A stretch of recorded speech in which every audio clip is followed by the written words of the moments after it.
So, welcome to this webinar. This is being put on by IVRPA, which is the only international organization which is dedicated to fulfilling the educational creative needs of the VR, XR community across the globe. And I thank you for attending today. This webinar is going to be recorded, or is being recorded, and will be available on demand afterwards. One of the things that we'll do is, if you have questions during the presentation, feel free to raise your hand in the chat, and we'll try to get to you quickly. If you want to chat between each other, when you click on the chat, typing into the chat message bar, be sure to click that you want to chat to a particular person or to the entire group. Otherwise, it'll just go to the panelists. Okay, I think that's the gist of it. And then without further ado, I will turn it over to our master, Loren Ybarrondo. Good morning, everyone. I'm Loren Ybarrondo, a member of the board, and today I'm going to give a presentation, kind of a continuation of the Smithsonian. I had briefly given a sneak preview of the Air and Space Museum and a couple of the galleries that had been publicly released, and I showed you a couple of the features. And this, I want to get a little bit deeper into how the techniques, how these pieces that I previously showed you were built, and the Smithsonian at kind of an overview. But just really quick, I'm going to close my door because I live in West Virginia and the birds are getting kind of loud. So just hang on a second. Okay, sorry about that. So this you can see is an overview of the Smithsonian, the currently published panoramas as they stand right now. The image that I'm using here is a flat pano, a gigapixel. It's a poster that I made in Photoshop. So the image is 16,000 pixels across width and 9,000 pixels high. So it has the standard 16:9 ratio on it. I've added coordinates to this graphic, and in the very upper right, and as I move this image, there'll be a little bit of a stuttering. It's smooth on my end. You can type the address in that you see in the menu bar at the top.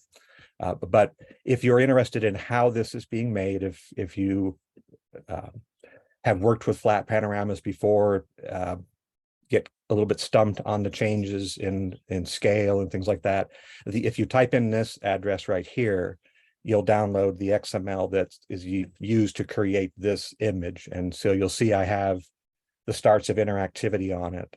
The purpose of this graphic right here is not necessarily for this presentation, but I'm working on a home page or a way in which to give a user access to all of the panoramas.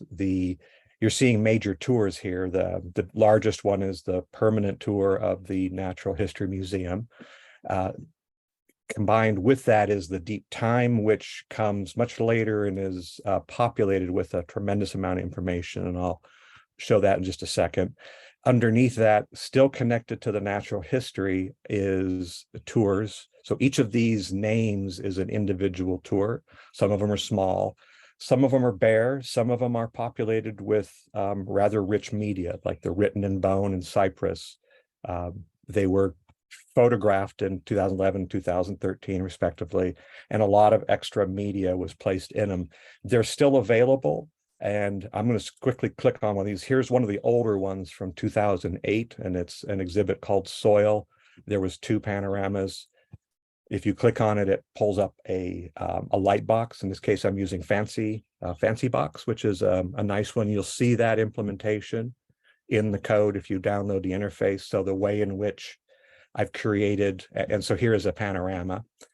You'll notice that what I'm attempting is that within this panorama, or most of them, I have a home or a link back to a home page. This is going to link back to that central page.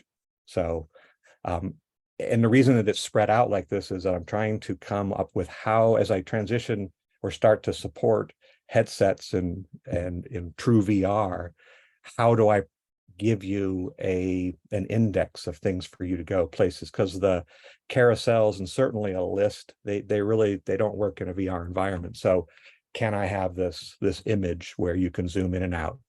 Other interactivity on here, I'm just going to jump to another.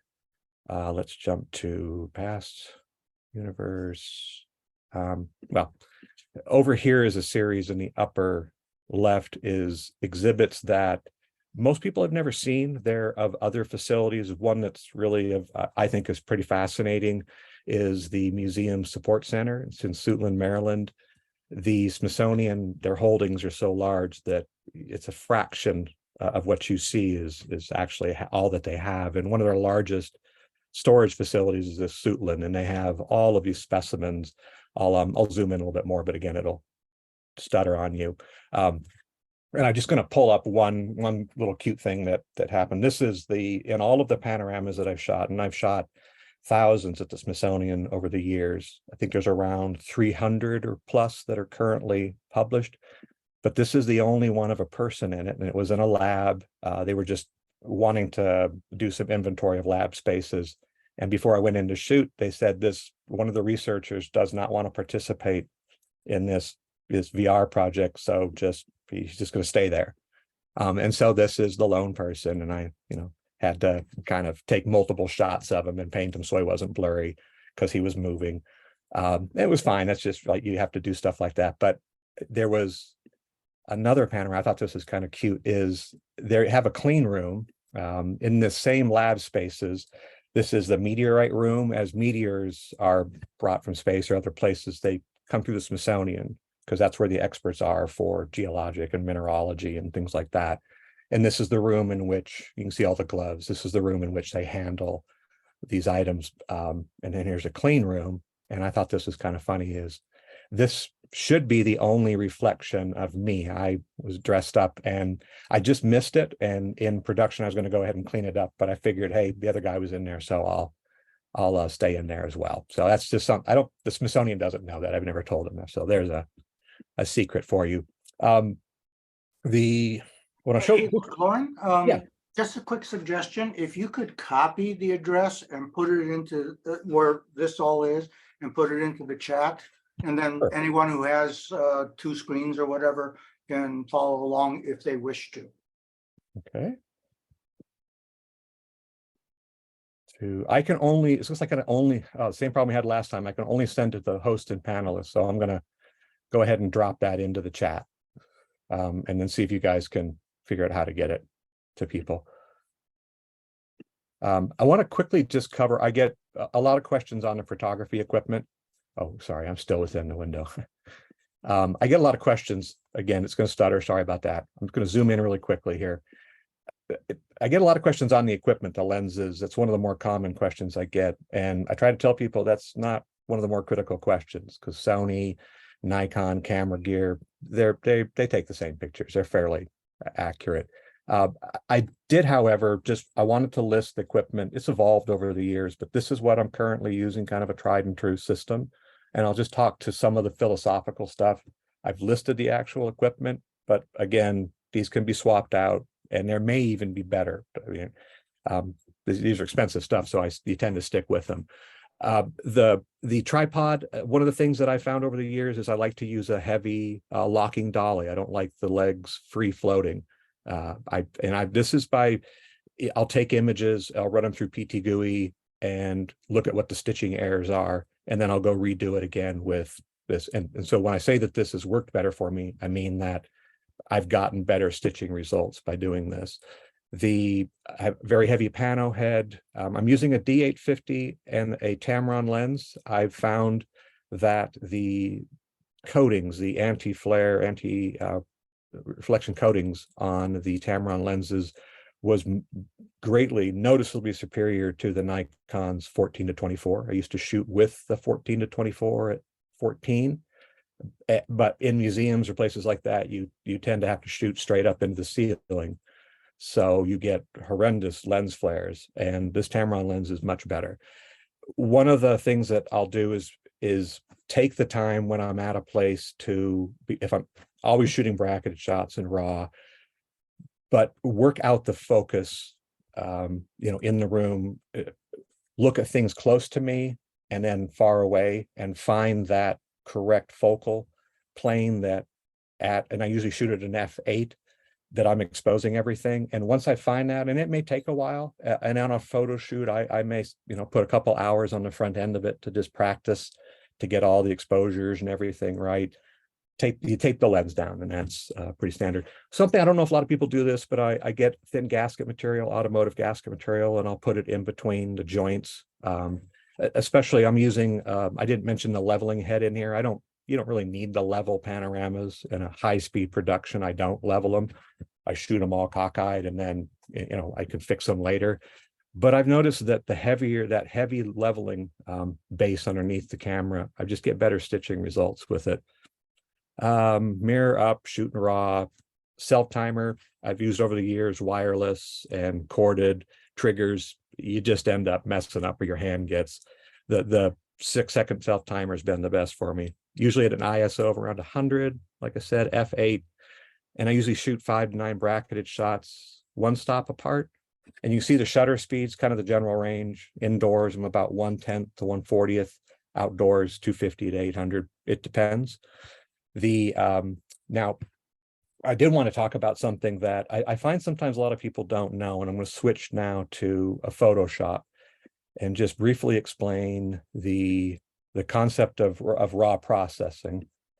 That when you take a picture, undo these here. So these are single fisheye shots, 10.5 millimeter. They're from Harper's Ferry.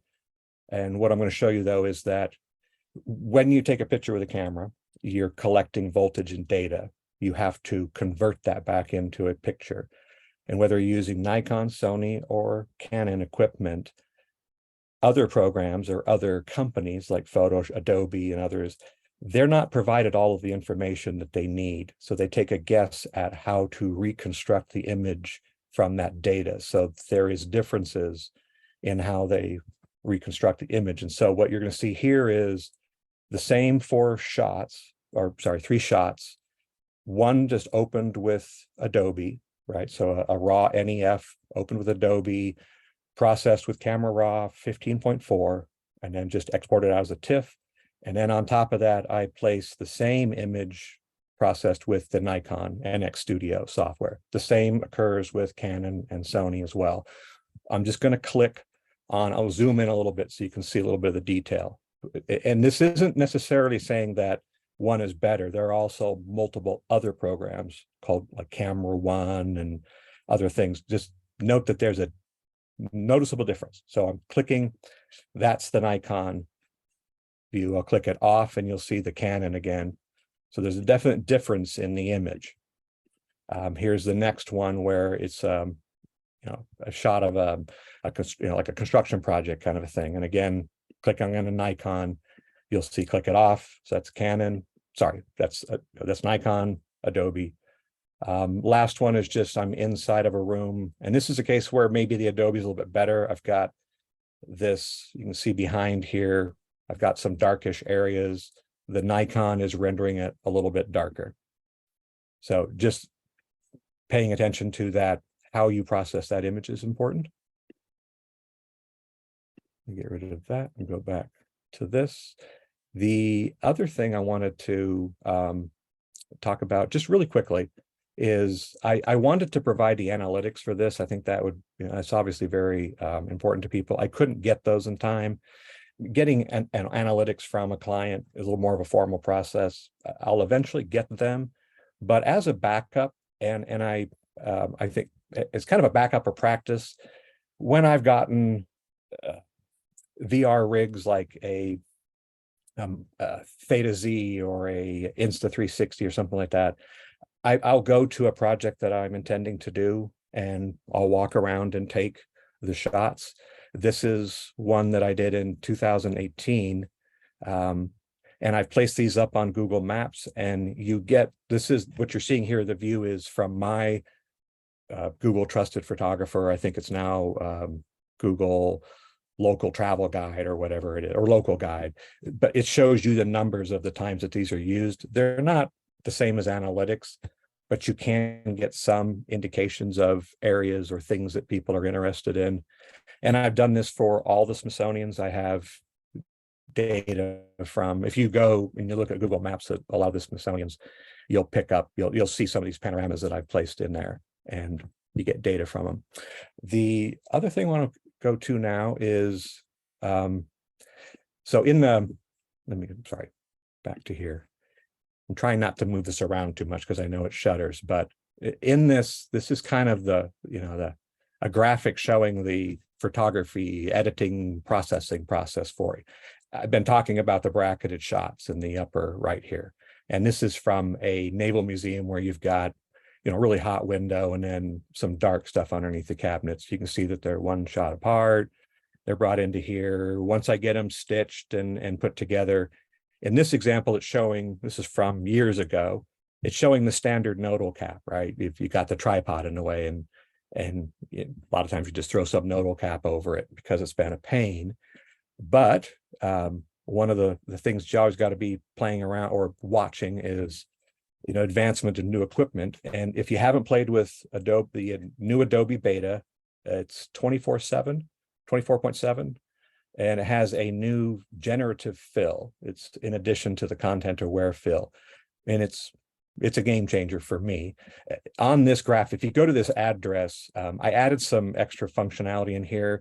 This is using diverting a little bit here, but using a Z order, you can come back and just click on this image. And these are other examples. I'm going to go into Photoshop and show you how to use it. But in here, you'll see various examples, different complexities. Here you got a tripod shadow running up the wall. Just click on the image and it'll fade to, the fixed version. And all I did, so you can go through these examples, about 4 or 5 of them here. And all I did was just select it and go into generative fill. So now I'm going to switch to Photoshop beta, and I'm going to go over to, I've placed in here, these are 15,000 by 7,500 pixel panoramas shot with a Nikon D850 and the shaved or hoodless 10.5 Nikkor lens. Really a wonderful setup for fast. So you can see that you've got 4 shots and you've got this square. Notice that in the 4 that I've got, because I'm paying attention to how I'm shooting them, the nadir patch is roughly the same in all of the images. That's important because I can batch process this. And what I'm going to do is I'm going to go ahead and just create a new action. And I'm not going to name it. So I go into here, I'm using a mask, M. I'm going to select out, I'm going to be a little bit generous. I'm going to come a little bit. Oh, you know what? Let me stop this. I wanted to show you here. Sorry. I wanted to show you the difference. Let me just do a straight one. Here's a good example, right? Painting this thing out by hand, that'd be a real pain. Let's grab it.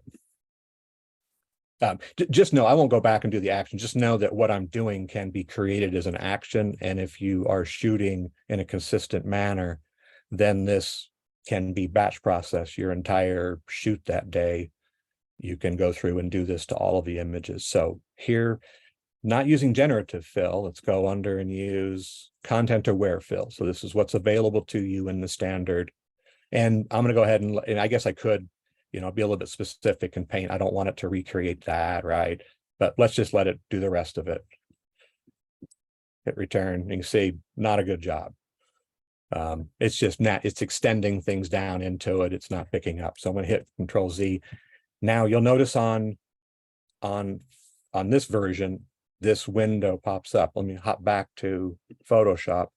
In Photoshop, current version 14.6, I believe, or whatever. When I select out an area, I don't have that same property window popping up. So switching back to the beta, and here I have this popping up. I have generative fill. So you click on generative fill. You have the ability to, I have not played with this, but you have the ability to alter the image that it's placing in there. So I'm not sure what you could do with that, but then I just click generate, which is its default, and you'll watch. Takes a little bit longer. See, I could be recording this as an action now. And you'll notice in the upper right that it's created a new layer. And look how impressive that is. So it's filled in. I really, you can see you can see one of the defects of it, and I don't know if this is just a limitation to it, it'll improve, but there's a softness to it. If I zoom really far in, you can see that I'm losing some of that detail in it, but this is still quite impressive to be able, I think, to be able to do, certainly better than a blur. And then you just collapse it. So I'll just, go ahead and close that one out. And let's do this one. This one would be, not too difficult. You have a lot of pattern to work with it. These where you have patterns, you're standing on a rug, wood floors, things where it has good repeating pattern around it. Oops, sorry, you got to hit generate. It does a really good job.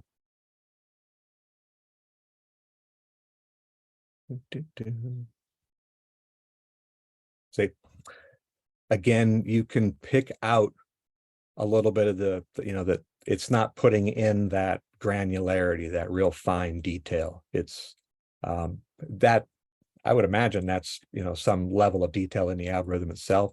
You could come back in, I guess, and add some noise to it, things like that. But let me go ahead and close that out. I'll do this one. This one's kind of an interesting one as well.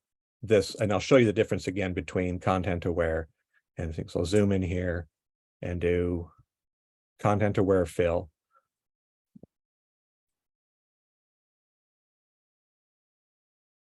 Yeah, and see, so it's just blended. It has no intelligence. It doesn't know that's aligned. So undo that, hit generative fill. Now this is the nadir patch, but I'm also lens flares, shadows running up the wall, people that, I'm getting ghosting of people in there. Basically, I have noticed, this is kind of something I noticed, it has a bit of a random nature to it. So if you don't like what you've got, I think you can undo it and redo it again. And sometimes the results are better, but that is how I'm doing nadir patches now, or doing editing in general. So let me go back to this again. Zoom out. I wanted to cover now something that's it's difficult for me. I've always kind of found it a challenge, is dealing with really wide exposure ranges. The most common being I'm in a room with exterior windows and they're really hot. How do I get the HDR? How do I get it all correct? And I want to show you something that I've been playing around with. So I'm going to be working on this image. So this is in Bridge. You're seeing again, I think I have more images here than that, but you can see I've got sets of where I've shot to the darkest. So I didn't do it entirely correct, but this is the exposure for the windows. I should have shot 7 shots, but just pretend that this window is correctly exposed for this exercise. And then on the other end of the bracket, I've got the hottest or lightest image. And so that's giving me the floor and details in there. So what I want to do is show you something I've been playing around, a trick that's been working for me. So I'm going to go back to Photoshop Beta and have you look here at the layers. Let's see if I can enlarge. No, I can't enlarge it. Anyway, you can see over the layer, this layer right here, an equirectangular panorama. You can see the nadir patch hasn't been fixed. This is the exporting them out as TIFFs, bracketing the 3 shots together, using Photomatics on just its natural setting, really not much of a change. And then just playing. You can see I got a ghosted person there. Person came in and like, oh, he's shooting, then they left real quick. I was just shooting these for this demonstration, so they're not perfect. So this is this one, but I still got an issue with the windows, right? I've lost, and to make that, I've got what I do is the technique is shoot the panorama with bracketed shots, do the HDR, end up with your HDR image, right? Save the stitching, go into that and replace the images, the HDR images, with the set of images from either the lightest or darkest bracket. And so if you look here, this is the panorama recreated now, restitched, with the source images being changed from the HDR brackets to the super light brackets. And here's the darkest bracket. And again, assuming that I had exposed this correctly, this is the image that has this dark, the furthest right or the darkest set of brackets is the bracket that has the windows properly exposed. But the HDR program, I'm going to turn the light off and hop between, see the HDR program, and when it blends the original images is losing it, it's washing it out. But here's a fun technique is, so this is your HDR, okay, HDR main image. Here is, in this case, I'm interested in the windows. So take the dark and do an HDR on these two equirectangular images. And in this case, I used Luminar's Aurora and no changes to it. I'm just kind of showing the blunt technique. And I'm going to zoom in on the window so you can see a little bit out from it. And then, so this is the result when using an HDR on the two. And notice I'm just going to click it off and on. You'll notice that it's doing a much better job on the windows without muddying the room too much. It's putting a little bit of an HDR look to it, which a lot of people don't like. I'm not a big fan of it, but it's out from the room enough that I could go through and mask these two. And now I have a much easier time to do this. One other technique though is that I want to show you is, so I've got this window blown out. Here's a cool little technique using the new AI tools. And you can do this I created this as an action and see if I can remember how to do this. So I zoom in on the area that I'm interested in this case, this window right here, right? And I just grab a chunk, mask it, grab a chunk of it, and then I'm going to hit Command J, which jumps that chunk up to its new level, right? So that's the piece I'm working on. And then I can go hit the W to bring up I think the Magic Wizard or whatever it is, but it's the extraction tools. But they've been enhanced with AI. And so at the very top here under Select Subject, I'm going to do Cloud for detailed results, and then hit Select Subject. It grabs the window because it's the only dominant shape in there. I can come back, turn back on, let's turn that guy off, come back to, let me turn this. So I'm enabled the layer mask again, hitting B for brush. Oh, I got to be on the layer mask, and then I can do the blend up to blend that back in and do that. So now I can also create that as an action where on the main layer, I don't know if I did this right, but on the main layer, I can grab around the window, and then I've got this action called window pick. Is it going to do it? Yeah, it grabs it for me. Oh, I should have gone the rest of the way and just done a fill. I should have switched to this and then just done a fill on it. And that way the windows could be automatically filled in that way. But that's kind of playing around with the tools, multiple tools, multiple HDR tools. And this is definitely a subject that we could have a whole webinar about is the processing of these. I know that's really of importance to people, just to me. Let me go back to this. The last thing I just want to do on image processing, and then it's an entire webinar by itself, but I do get asked about it as well. In order, using either Camera Raw or Studio, I tend to use interior rooms and museums with opaque walls, things like that, and strong Camera Raw. I find that it's a white balancing, auto white balancing, and white balancing correction seems to work a little bit better than Studio.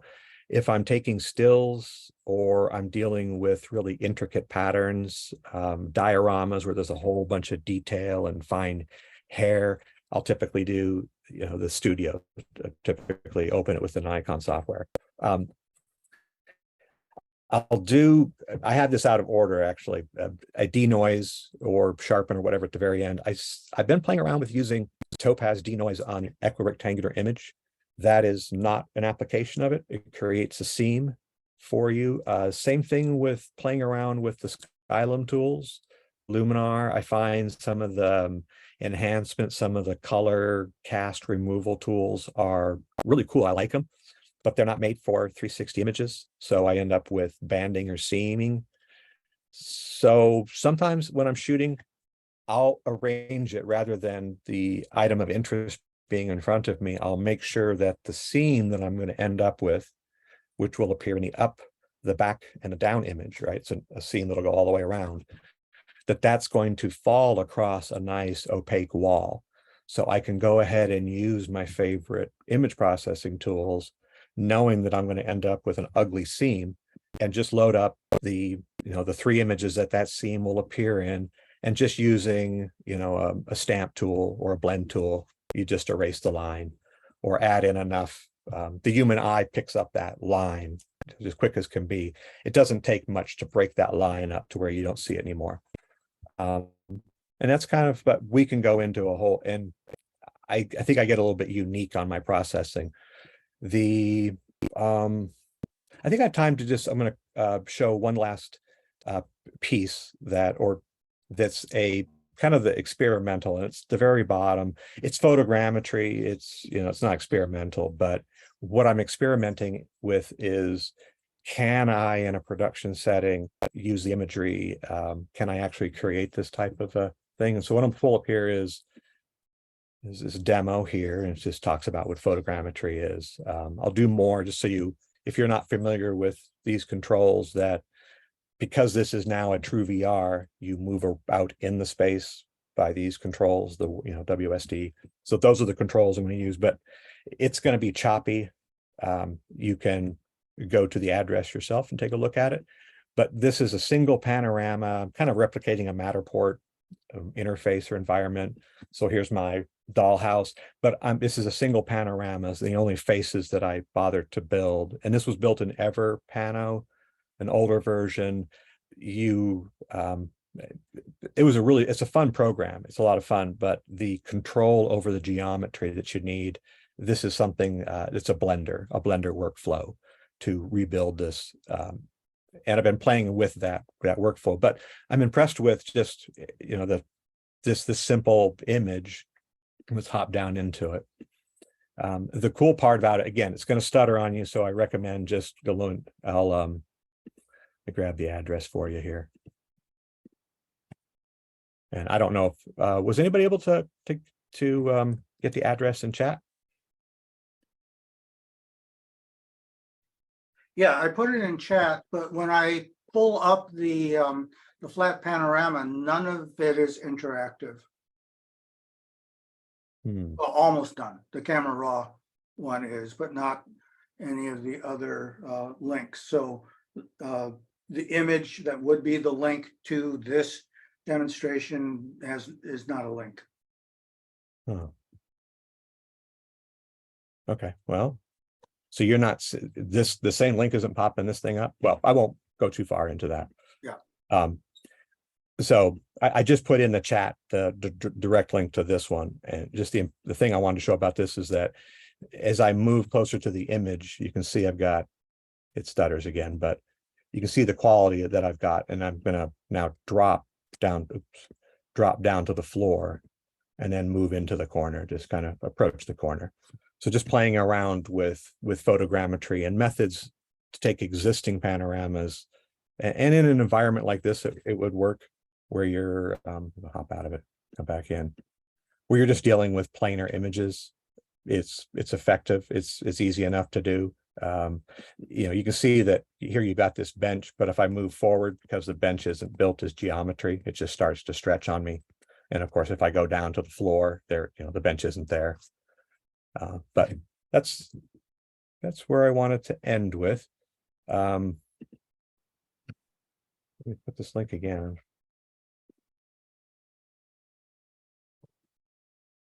Yeah, that link should do it. But so we're at 35. Oh, one last piece I want to show you is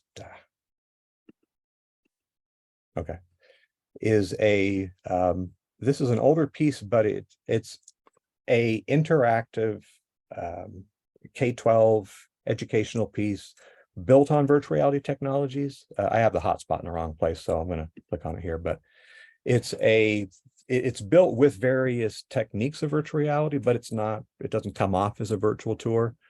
And it starts with, it leads you through, so I have these opening screens, and it's from 2015, I think. And now this first one is it's a object panorama, single row object panorama that's been altered so these hotspots are placed on it. It's been also cut out from the background to help reduce the image size, because you can still zoom in and see some decent details, but I can click on it and rotate it. And as I rotate it, the hotspots, there's an action that keeps moving the hotspots and updating them. Click on the hotspots and I get these windows that'll pop up with explanations. And as I click them off, they get checked off.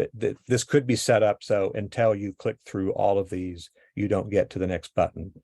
But I just wanted to show that an object panorama, and in this case, the submersible was just hung from a crane, and then with people on taglines, was just spun around in a 360-degree arc, and then I grabbed 16 images and did it.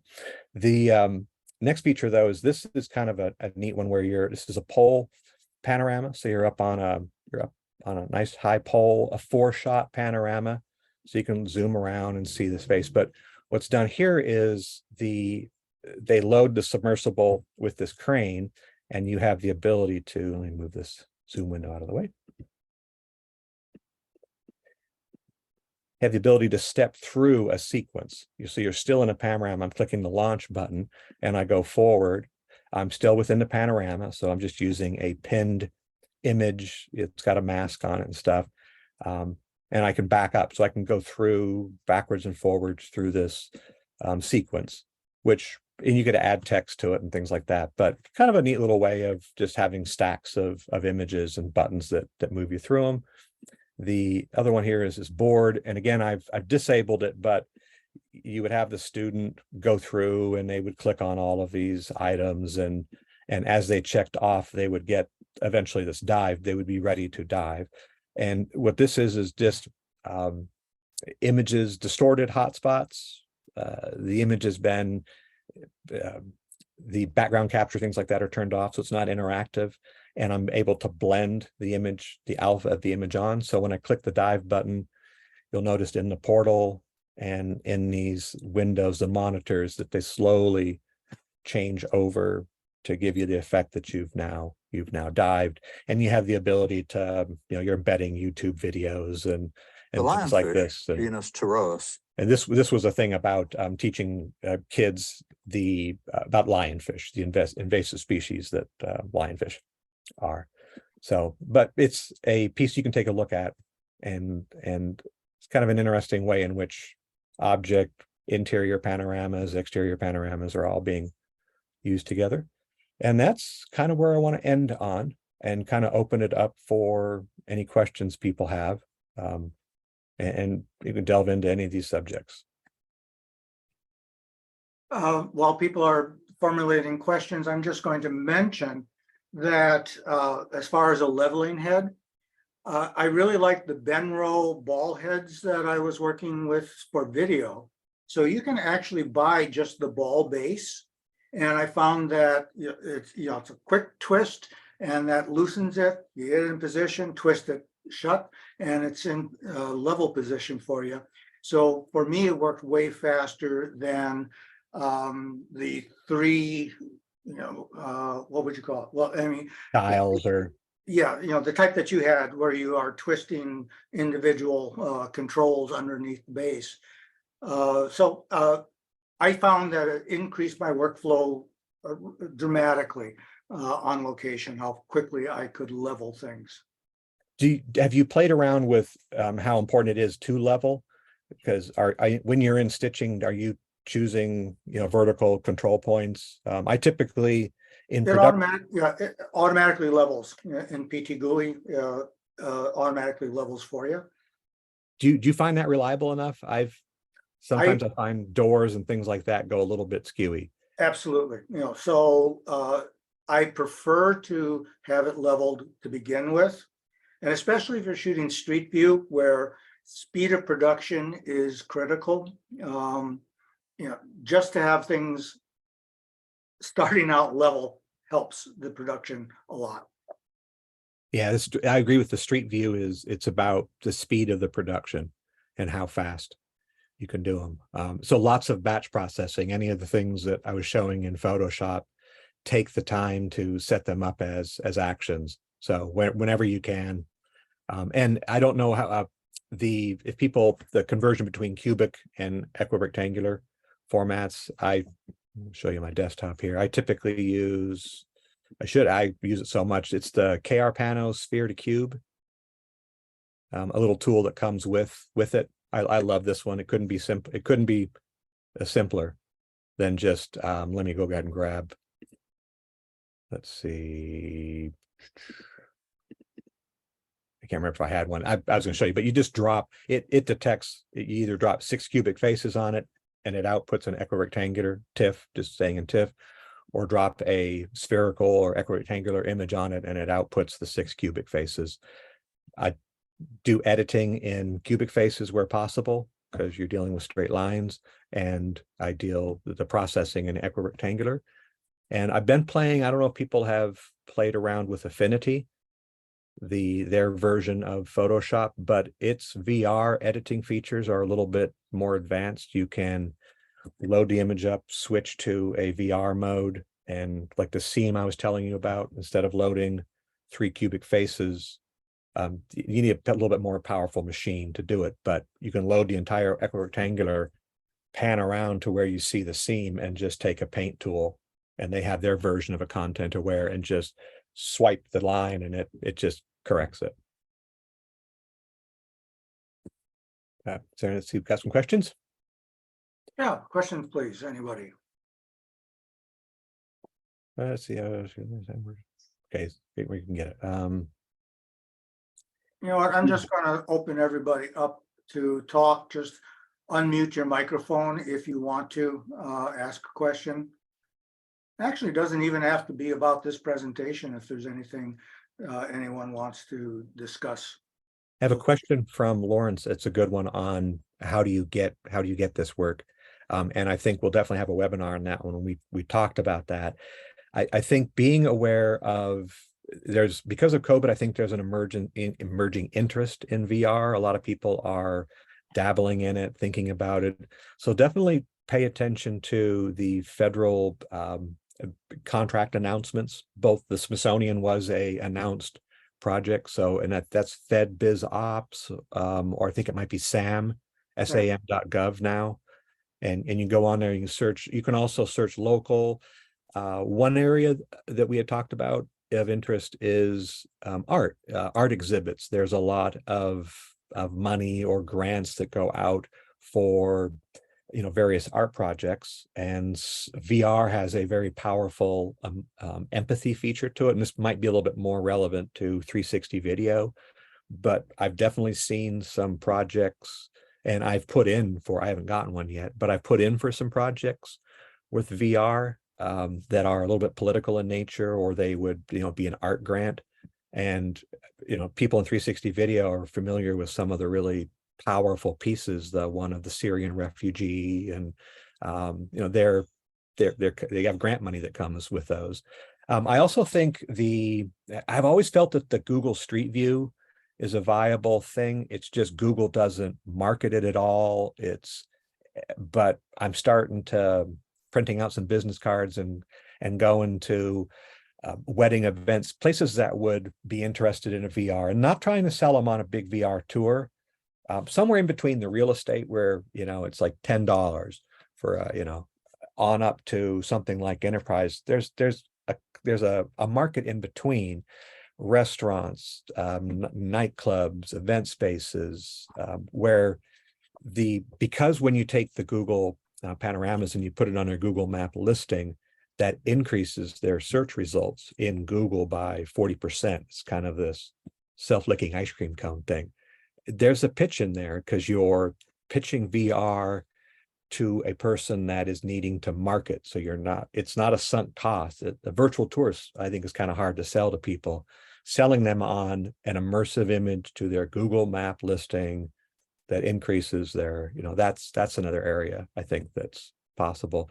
And when you approach museums and culture institutions and you're asking them to do a virtual tour, you're asking them to pay, a discretionary.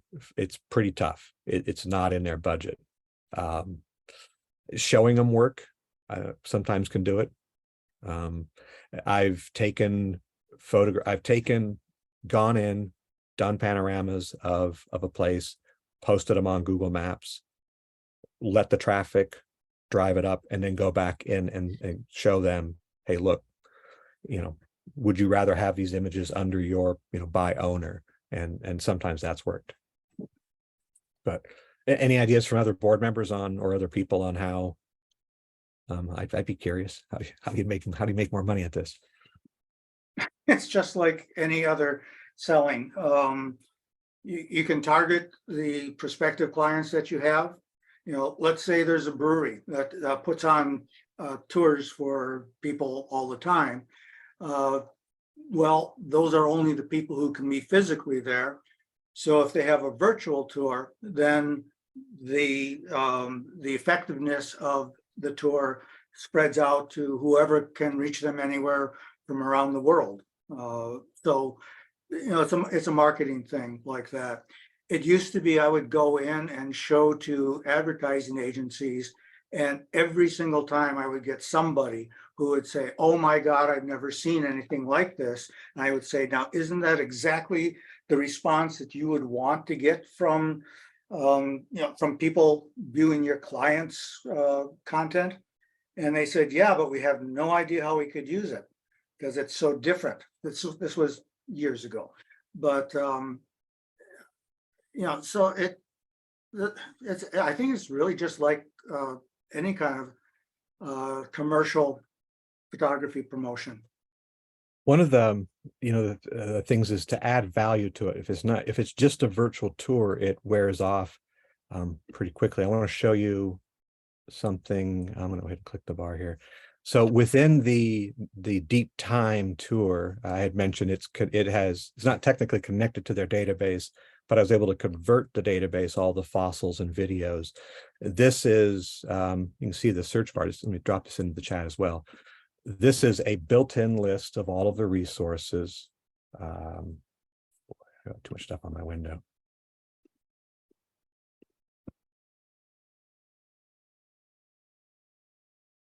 Okay. So if you type this in, you get to this page, which is, it's not nicely formatted, but it lists, there's 40 stops within the Deep Time, and there's incredibly rich information in each of them. These are the blue ones are the navigational or the graphic panels. I'm going to hop to one just so you, one of my favorites here, right here. So each of these, there's like 600 of these interactions in here. But outside of the virtual tour, you have these, if you're in dinosaurs or whatever. So each one of these opens up the piece that's within the virtual tour, but it's now being opened up outside of the virtual tour. So it's standalone. So all of the work that went in to create these resources for the virtual tour. And again, it stutters a little bit, but these are, again, gigapixel images. I believe these are the highest resolution fossil images that are available. The largest collection of them with all of the technical information in them. So if you're a student and the ability to take snapshots of anything you see in here. So this is, how you're able to make, using VR technology to the ability to, again, it's stuttering, but handling large imagery, layering things, kind of custom building your own interactivity into it. So makes it a lot more valuable. See, what other questions we got? Loren, to follow up on the marketing aspect, when you're selling to a museum, do you ever find them saying, well, why would we want a virtual tour? Because then people will see it virtually and they'll say, well, we don't have to bother coming to the actual museum. Yeah, can you hear me? Yes. Okay, so I can express a couple experiences I had recently. One was with an artist who had an art exhibition. I was brought in to do a virtual tour of the actual exhibition. I also created one in virtual reality in a program that allowed him to do some curation online. and he didn't want to see the virtual or the real panoramas put online till the exhibition was open because he was afraid people wouldn't come out. So it's exactly what you're expressing. And it's a difficult concern to ameliorate because often they're convinced that that's true. And it's very hard to say, no, they'll still come out. And now they're pitting their belief against your reassurance. The other experience I had related to an art museum, I have approached the Norton Simon Museum out in Pasadena on about 3 or 4 occasions over the last 5 years. And I spoke to their curator and she said, I'm sorry to say we don't have a digital footprint. I will forward your information to our team, but we just don't have a digital footprint. And that's been pretty consistent for the last few years. And it surprised me because they're a prominent institution and they don't seem to have moved forward. So there are these considerations as you're bringing up, and I don't have the 1 or 2 lines to say that open the door. And I've been very interested in how to open doors, and which was part of the reason for my first question. Actually, I got a great response from one of my clients, which was, how many times have you seen pictures of the Mona Lisa? Now, if you have the chance to actually view the Mona Lisa, assuming that you didn't have to fight too many crowds, would you say, nah, I've seen it already? Or would you say, yeah, I want to see that in person? How many times have you seen pictures of Stonehenge? I can tell you, physically being there is entirely different or another level compared to any of the virtual tours, any of the photographs, or any of the videos. So, but without having seen the photographs, the videos, the virtual tours, I wouldn't have realized what a fascinating place Stonehenge was. So all it did was encourage me to actually visit the real place. Places that have used my virtual tours, such as Taliesin, they find that it just lends credibility to what they have to offer and makes people realize, you know, this would be worth a day of my effort and the admission price to actually see it in person. So it really does not take away, it adds to people wanting to experience the real thing. I agree completely.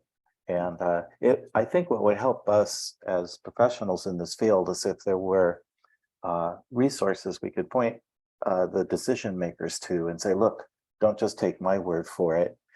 Here are some testimonials, or here are some surveys or research that's been done. Right. I think Loren is about to find the Google Street View report. Yeah, I was trying to find somewhere on, this is my website, Visual Construction, and I haven't looked at it for a while, but I have a section under services on Google. Maybe it's under Learn More. No, that's just to contact me. Somewhere in here. Yeah, darn it. Just type in Google Trusted Photographer, and they have a pitch that you would make to companies, and Google has arranged it so that when your search list results are dependent upon the complexity of your Google Map listing. If you add a 360 image to your Google Map listing, they say, it's reported there, you get a 40%. So Google is ranking you higher if you add the 360-degree images. I do know that I've talked with the Smithsonian about this and the subject of, if we have a virtual tour, people won't come. One moment, Loren, I'll just quickly share this with people, and there we are. Yeah, there's Okay. never I'll get the analytics from them, but there has never, the contrary is actually true. I have never seen a fall in physical traffic from a website that is then placed. Actually, the opposite happens, because the virtual tour is a marketing piece, and people see it, and it's a more powerful marketing piece. If anything, being able to be in the museum, they, like it was just said, you still want to go see it. So that's never been realized, but I agree that having some numbers, because I think what's happening is it's kind of a compliment that the person, what they're saying is like, your tool is so powerful that they won't want me anymore. Loren, you may want to grab the sharing screen back from me. Oh, I'm assuming everyone's seen Ah. the report that I had. okay. Can you got it now? I don't know how to release the sharing. Oh, I see it now. I stopped sharing. So I'm viewing your screen. Oh, okay. Maybe, I don't know if other people were doing the same. So anyway, this is the report that, the study that was, it wasn't put together by Google, but they commissioned it. And you can see with the virtual tours, 48% increase in interest. And this had specifically to do with booking at restaurants or hotels, but you can assume that there is some similarity. People, 67% wanted more interactive content like this. So, it's been shown from that study and from others that it actually works. It just increases. Well, those kind of things I think are increasingly helpful. Otherwise, of course, if we're doing tours, we're going to tell the client that we think they're great, and they're going to expect us to say that. But I like the idea that there's been some independent market research, because I think that really is what will support us with the doubters. And my experience is a lot of people are still, even if they understand the technology, they're still hesitant about their confidence in its effectiveness. And I wonder if that has changed over time, because now, as opposed to, let's say, 10 years or more ago, now it's becoming so common by comparison. So, maybe more and more people are realizing that it is a value. I know that it's an easier sell for me. I have a quick question though, because I haven't used Google Street View. Those are just individual panoramas, right? Those aren't full tours. No, you link them together as in Street View, so that you can effectively walk through a business or whatever you're featuring. Okay, can you put hotspots and add embedded content? No, not in Street View.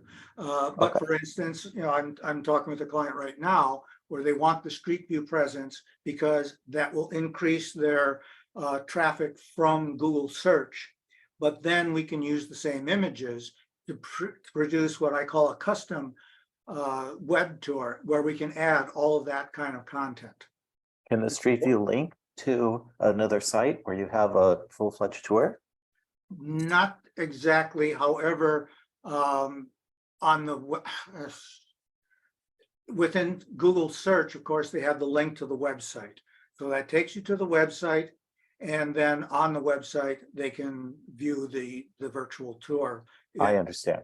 Yeah, depending upon how it's featured. Now, there are companies like TourMake, which actually use the Street View images and then put a JavaScript layer over it so that they can build all that creativity. It just doesn't appear in Google search, but it's another way to put this onto your website. I see. Okay. Yeah, Thank you for these answers, by the way. They're really helpful. if you're building a virtual tour, I always, if you're building a full up interactive virtual tour, I always throw in the Google map stuff. And one of the things I played with, and I haven't, I believe Google allows you in a certain range within the image that you're posting to put some text.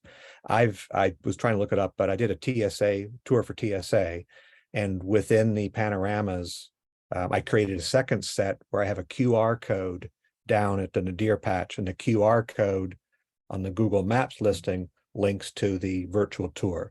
I haven't looked at, because you can get some pretty serious traffic on the TSA one. It's been up for 4 or 5 months, and I have a couple panoramas in there that have had 40,000 uses or views. I don't know if people are rotating around because it's in the zone that it's not your visibility zone. I forget what it is, but you're allowed to put your own logo in that Google Maps image. In the nadir. Yeah, in the nadir area. I think it's like a 30-degree. It's somewhere in there. I placed in the chat, if somebody could send it out to everybody, a couple of the case studies that they're talking about. And the street view also drifts into the local guide program. I'm not sure. I think the Trusted Photographer is now closed, but look up. It's Trusted Photographer is very much open. Okay. The directory is still there. It's just that when you contribute, that you are contributing as a local guide. Okay, they switched over. So look at the local guide thing, and it has the case studies that I just put in the chat for you. Scott, you just showed that market research material. Where have you put a link to that in the chat? Because it's not on the case study link, is it? It's somewhere else. I wish I could remember where it was. I downloaded it so that I have it available on my website. Okay. You know what?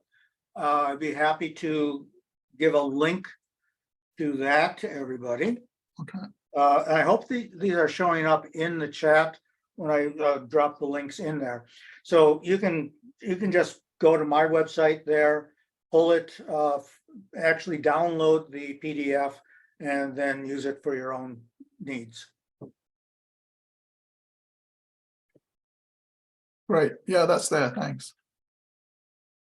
Okay. Okay. Tom has a question.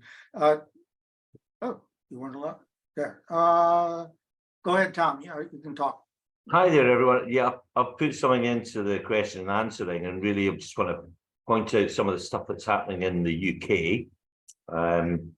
There is a business called Smartify, with the art being the kind of key to that name, and they help cultural organizations build their own VR tours, and some of them quite complex actually, where they will do 3D captures of objects, and you'll be able to kind of turn them over in your virtual hands, and they also have AI stuff as well. There's another company called GeoTourist who are doing a similar thing. So there are people, and in some ways it kind of opens the eyes of these cultural institutions to what's possible, but at the same time it's a little bit dangerous for people like ourselves who are trying to freelance and do it with more complex systems.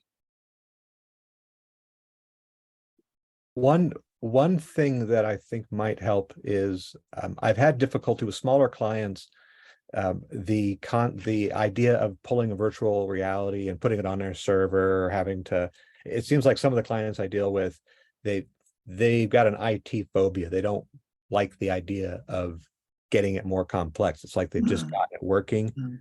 And so if you can package, I have a large server, and I've been playing around with a couple clients to saying, look, I'll host the tour on my server. You just have to link to it. And so just in a WordPress or whatever, Wix, whatever they're using, they just have to put a page and a link to mine, and it pulls it up in an iframe or something like that. That's helped some of the clients. The hesitation to adopting VR is an IT thing. They just don't like they've had enough IT problems and they don't want any more. That's interesting. I find that I can sell that same service, and then if it's on my server, then the idea is when technology changes, I can easily update the underlying code. So for instance, this is especially true with iPhones, and as iOS, each new major release comes out, they screw something else up in Safari, so that then Klaus has to update KR Pano's code so that it works around the bug. And then if it's sitting on my server, it's real easy to update that versus if it's sitting on their server. Yeah, so a better business model, like McDonald's, they make their money off the real estate, not the burgers. If you have the ability to have a client and you can they're going to be around for a while. It's going to be a continual thing. Try to host it off of your server. Try to, roll in a hosting fee. So the complexity, like was being said, you get to update it, because these things do have to, with you're developing it for so many different devices, and those devices, you don't have any control over their updates. You're having to constantly, well, not constantly, but go in there and maintain it. And again, clients, they like that turnkey approach where all of the complexity, all the difficulties on you. I'm and just gonna, I'm going to mention another sort of like market, which is the virtual facilities tour. So for instance, I'm working on a pharmaceutical production company, and they have a number of facilities actually around the world, and they want to be able to show prospective clients what their facilities are like. Yeah. But this means going into some of these clean rooms where they're just not going to be taking, the average Joe into there. Also, the client may be halfway around the world, so here's by producing a virtual tour, you can take them to places that they couldn't otherwise go to at the times when it looks the best from your marketing perspective. And you can do that instantaneously, even no matter where they are or as a location. So it becomes a really valuable marketing tool, which, it might be a first step. If the client is really serious, then they're going to go maybe and do the in-person tour, but you pre-qualify them, you answer all the questions they may have, and in that way you're able to get, more effective more effective selling tool. Scott, you're very good at this. I'm ready to hire you to do my PR work. Yeah, that reminds me, the industrial facilities and also construction processes, you'll get some large construction firms or sites where they're wanting to do time lapses of the build. I've done one where you just come in with a 360 rig and you're taking 360 images. So you can do a time lapse and end up with a 360 video that's a time lapse of the construction site. That was something I did once. Also, power companies, people who are doing large construction where they have remediation, environmental remediation, did a project with power lines where we went in and just on a power line took 360 images every whatever at the spots that they knew they were going to be inspected, streams, things like that. They do their construction, you take shots of them during construction, and then you come back and take it after they've done the environmental remediation. And you have this 360 documentation where in previous cases, they send out a person with a camera, and a vantage point, and they're taking pictures, and they tend to miss things. So the concept of using VR for a little bit more towards security, intelligence, surveillance, reconnaissance kind of stuff, or site security, that's an area that I really haven't looked at, but we're seeing 360-degree security cameras. I don't know, it's an area I might think, and I've done ones for data centers, like was being said, facilities where they, just have security. They don't want people, coming in, but they still have to market. They want to show you the security that they have. Like the data center, they want to show you the cooling capabilities, heating, security, the cages, cafeterias, things like that. But that's not a facility that you can go into. Nuclear reactors, machine shops, things like that. They all want to market or convey to people a sense of professionalism and a clean. I'm wondering if, something like auto shops, could you go and do a Google trusted photographer, for an auto shop and tell them, look, you got a really clean auto bay here, or a dealership. Dealerships are really, they seem to have extra money for, the look of it. That's an area. Yeah, I've done dealerships. So, another thing about 360 images, and Loren, you just sort of touched on this, is credibility. When you're shooting still photos, you are editing the scene. You are selecting what the viewer will see in the photograph. And just outside the photograph, there may be something entirely different that you don't want them to see. In my case, it might be an assistant or or somebody else. But in other words, when you're looking at the photograph, you never can trust that that's exactly what is there. When you're looking at 360, you're not hiding anything. They can see everywhere around. So for instance, on the remedial sites that you were in, are talking about, if you're doing that as a still photo, well, I can just show the best looking part of it, and I don't have to show where it didn't work out. But if you're in, or the viewer might wonder that at least, but if you're showing a 360, there's no hiding. So that's a selling point that I like to bring up. Yeah, the forensic ability of it. And you're right that if you're taking slides and you show it to some supervisor or whatever, there's a natural inclination. Well, what's over there? What's up there? Go back and take another picture of that. Tom, you still have your hand up. Was there another question? No, sorry, I didn't realize I had to lower it. My apologies. Okay. Hey, Um, the one thing we haven't talked about, I would recommend is a different bent on it from marketing is make it a built-in process rather than a nice to have or a hey, you could do this. Build it into something that they generally do. So, for example, if somebody has to go out and do an inspection of a remote survey, build it into that process so you can make their jobs easier. So if they need to do a survey of a remote site and they, rather than having to send 10 people, they can send one photographer, and you can give them a cost savings based on giving them remote access to something that's not going to be there forever.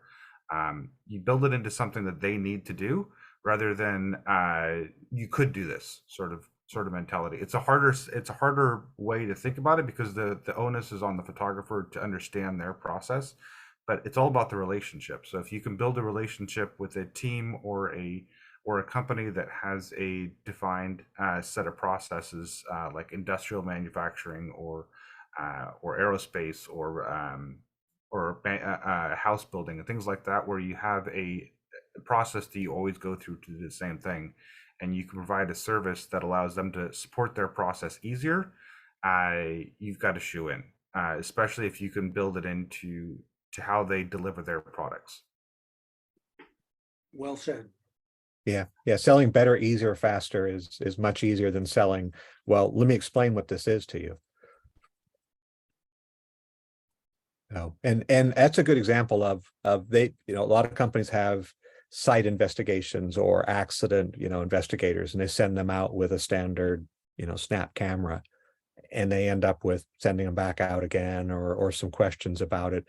I know that in police forensics, they are using really high-end VR cameras to, scan the system and stuff. But that's where, hey, instead of sending this person out with this camera, send them out with this Theta Z, and what you're selling them then is the maintenance that you're buying the cameras. If it's a governmental institution, then you're going to be building them. And that might be that rather than searching on the government sites for virtual tours, you're searching for bid announcements for security app or surveillance type projects. And as Jeremiah said, their product well enough or their processes that you're coming and saying, look, rather than buying this type of camera, buy this one instead. And you can use, you don't need to 10 people. So that's, it's kind of on us as content creators who are familiar with VR to explain to the clients how VR can make their job, whatever it is, better, faster, easier. Can't expect that the customers will just know that how VR will help them, because they don't know what VR is in most cases. In a case like that, that's selling your services as a consultant to train their people to do this kind of work rather than you're doing it. Yeah, that's an area for us. Yeah, I'll mention another very similar market, but you can see how this extends. I've worked with home remodelers. And when a project is done, they want to show the grand work that they have done. but it's a private home. So they're not going to be able to parade in new customers every time someone comes up to see what they had done in the past. But if we do the virtual tour, then they can take people on that virtual tour to see the work that they had done. It's even better if I get in there before the work starts, so you can do the direct comparison between what was and what they managed to accomplish in the remodel. And same thing with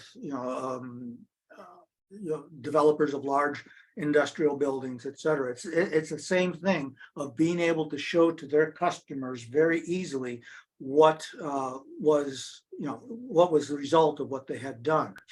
There was a theater in Milwaukee that the Milwaukee Symphony Orchestra had bought and was making their home. And this was a classic one from the 20s, which had fallen on very bad times, and they were going to do a complete remodel, but it still had a lot of that Art Deco characteristic in it. But because the condition of the theater, they couldn't really bring people in without signing a lot of paperwork, wearing hard hats, et cetera. So what they did is they had me come in and do this virtual tour. And then they put it in a VR headset, and they went out to all of their funders. And here, we can take you on a virtual tour in this headset. And the oh wow factor that people had with that headset looking around was hugely impactful. And it very much helped them raise the amount of money that they needed in order to do the complete remodel of the theater. Scott, well, on that note, a lot of those types of projects, or in terms of engineering, they spend millions of dollars building the design definition or the model-based instructions to build a facility or to build a production system. And so one of the things I've really been focused on at Boeing is comparing the as designed that they built their model-based definition for to the as built. And so being able to validate what they built to prove that they met the specifications in a 360 environment allows them to prove to their stakeholders, to facilities, to teams, that hey, we followed through, we executed on our project, and the 360 definition and some of the data sets and capabilities that Loren shared today in terms of adding in photogrammetry and things like that allow them to do that very, very effectively, much more than having a piece of paper that says, look, I have everything signed off, I did it. Giving a 360 record, a photographic record of what the actual as built is versus what the design was, is a very, very important tool, and it's a process that they have to meet and support. Now, and then who would you approach if I wanted to sell that service to a company? Who would I approach? It's not their marketing people. No, it's engineering. It's their design definition team, because you want to be able to explain to them that, hey, you're building your engineering definition. You've got your designs, you've got your schematics. That's all great, but you need to be able to prove to your stakeholders, to your project managers, to your finance teams that we're executing on this. You have to show to quality that, hey, we've met these specifications. And yes, they have their authority documents and they have their QA records to show that they've done that right. But being able to show a side-by-side comparison of, hey, here's the design definition, here's a very pretty skinned 3D model of what we said we were going to build, and here's the actual photographic record of what we built. That's a much more impactful story than just a 3D model of the pretty perfect commercial marketing sort of capability that we can prove that we've executed on what we said we were going to do. I'm just curious, from the people in the audience, we're thinking of putting together a webinar that is really just expanding on what we're doing here about marketing, how to approach it, how to prove effectiveness and that sort of thing. I'm just curious whether people like that idea or not. Personally, I don't think that topic ever has an end. So It's because, not just because there's so much to understand in the first place, but the world's changing so fast and technologies are being implemented in new ways all the time. So how we market has to evolve accordingly. I mean, when I was, in my 20s, it was a very different thing trying to sell myself in computer technology than if I try and do it today, because computers were so different and the audience was so different. Back in the 80s, people didn't know anything about computers, so you could offer any service. Now you have to be pretty sophisticated in the first place to understand the current sophisticated needs of people. And I think it's the same way with what we're offering. There's so many technological ways to achieve what we're offering to people, and how we market is going to need to reflect that. Excellent point. Yeah, I just wanted to, the talks about construction, I've always envisioned an application of VR. It's just missing a feature. And if I had this feature, it would really make it a powerful tool in construction, is the ability to mark up a virtual tour, that I could take a picture, a fast, rapid, VR rig shot of a construction site, throw it up on a web, and the team, disparate team, could all go on there, and in a VR environment, they'd have the tools to mark or like Jeremiah's talking about, where there's differences or things, because that's always occurring, that in that same spatial environment, you'd be able to mark the panorama, circle things, I don't know, move things around, and then it would be saved so that the next person, so that type of a collaborative, I know it exists in CAD software, but in a photorealistic environment, could you have that collaborative designers that are going to build, we've talked about, an interior designer or redesigning a house, you look at that, and as you're looking at it, you want to, in that space, start to make comments and write things. So you're talking about in real time, multiple people looking at the same image. Yeah. Maybe that ideal, that would be the ideal. But I'd be okay with just a single user going in, marking up a panorama, and then you come in and look at it again, and you see that markup, and you can add to it or whatever. So it becomes that collaborative work. Yeah, that's actually something we've built in our Boeing application. Is There goes the path. that tagging. And so what we do is we have a function in there where you can place a marker or a tag on a location in the image to provide context to here's the location I'm talking about, and then you add in a description. You can associate a link to another URL, so like a drawing definition, and then you can add in attachments. And then you assign it to another person, it tags them, and it sends them an email, and then they're responsible for following through on that next step of the action. So like I said, it's doing that sort of thing, though, you really have to understand the process of what they're trying to do. So it's not just a hey, here's some info you could go check out. It's more of a I need to create a record for this specific location relative to this requirement, and here's the steps I need to follow to make that happen. And so building that tool to support that process is really the key. It's not just, hey, you could do this. It's more of a, I have to do this. Here's all the tools I have to do now. I can replace all those tools with this one tool. Yeah, like a CAD package for an electrician is Yep. completely different than a CAD package for a mechanic. Exactly. Right. And Jeremiah, this happens in a big corporation like Boeing, but how do we approach, the smaller engineering firms? Would they have the same needs? Yeah, I think the need to validate the build relative to anything they're designing is a universal need. So somebody that's going to be designing a 3D model and it's just going to be it's something that somebody's building on a tabletop or a 3D printer, you want to be able to say, hey, here's my 3D model of what I tried to print, and here's the actual execution of that, and being able to show those side by side, whether it's a 3D printer or a building or a facility or some something larger and more complex. That is kind of a universal need to be able to validate or show that, hey, what I designed is what I built. I'm just curious, in your examples, What would be the advantage of using 360-degree imaging versus just traditional 2D imaging to accomplish the same validation effect? Yeah, no, absolutely. It really depends on the object itself. So if it's a small tabletop thing, an object VR might make a lot more sense. So you could turn the object around. A still is sometimes fine if it's something like a circuit board, an electronic component.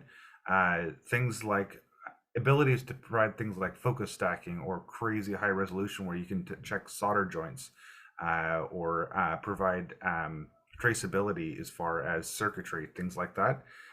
Is a flat image is sometimes just fine, but you want to be able to have the technically accurate capabilities in there. So things like being able to provide a it's not just a snapshot, but it's a photographic record. So things like metadata and traceability and validating that it's not just a crazy retouched photo, but things like being able to provide a record of that image and make sure that's traceable and verifiable. Things like that make it a lot more powerful than just a, hey, here's a neat snapshot. So it's not just a whether or not it's a 360 image or an object VR or a photographic record. It has to have that that mindset and that verifiability to make it valuable for them. But 360, I think in this case lends itself really well for situations where you're inside something. So something like you're in a building or you're in a airplane or you're in a submersible or something where you want to be in a single position looking out versus a detailed small object where you want to be able to turn it around. Have you, since you've been doing this for a while, do you have any real world experience that you can share where providing this VR validation has really made a difference, that people really responded to it? Yeah, I do. I have lots. One of the biggest use cases we use it for is in traceability and driving manufacturing improvements in the assembly line. So for example, if somebody finds a better way to do something in a production system at rollout of the airplane, but they keep having to apply this same fix again and again, providing a 360 of that phase of the build and then a 360 at an earlier phase of the build, so you can roll back and layer the images on top of each other. So you can say, look, have the same 360 at the same location in the flight deck, and then the same location when it's just structure. We can communicate effectively between the rollout position and the structure's assembly position and say, hey, I keep having to make this fix and rollout. If I can communicate that back to the team that does that assembly at structures assembly, then we can create first time quality and improve the build and the effectiveness of our production system by connecting those teams and providing context to those data sets in that process. So in other words, somebody has to re-drill a hole because it's in the wrong place. It makes a lot more sense when you can provide that 360 image, tag that location and the work instructions on how to do that back to the team that does that, drills that hole in the first place. Okay, so it has definitely proven worthwhile. I do have to apologize to people who have tried to work in chat. I don't understand why it's not working for the participants. Maybe it's just not something that they allow in webinars with Zoom, but I'll continue to work on it. We'll figure it out, I hope. Well, any other questions or discussion that anyone would like to continue with? Otherwise, we'll wrap it up. No. Okay. Loren, thank you very much for putting on the presentation. That was fascinating in itself. I think we got a lot of valuable information there and in the after party with this discussion on marketing and et cetera. To me, this is all very valuable. Yeah, and I invite people to, we're kind of trying to put the webinar scheduled together. It'd be nice if we had it out for the whole year, but by all means, let us know, contact us if you have a particular interest, something you really want to focus on. I think maybe we'll be doing some digital twin stuff, maybe some HDR. We're done with the Smithsonian. I don't have any more on that one. But yeah, give us an indication of what you want us to cover. We have a pretty wide, diverse group, as you can see. So 360 video, something, really hardcore CAD, whatever.